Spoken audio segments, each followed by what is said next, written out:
कहते हैं मोहब्बत हो जाए तो बंदा बदल जाता है, लेकिन अगर मोहब्बत अधूरी रह जाए तो।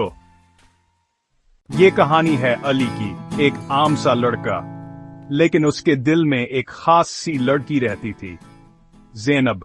अली कभी इजहार नहीं कर पाया, क्योंकि इसे लगता था कि ज़ैनब जैसे लोग ख्वाबों में ही मिलते हैं।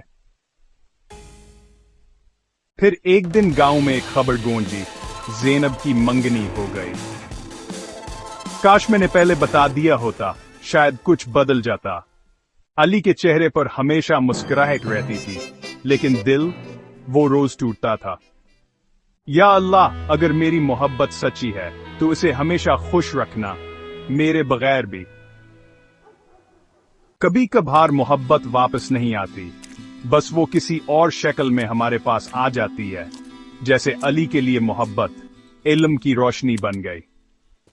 मोहब्बत हमेशा साथ नहीं होती, लेकिन अगर सच्ची हो तो कभी खत्म भी नहीं होती। क्या आपने कभी किसी से बेआवाज मोहब्बत की है? कमेंट में जरूर बताएं। अगर ये कहानी आपके दिल को छू गई हो तो वीडियो को लाइक करें और दूसरों से शेयर जरूर करें।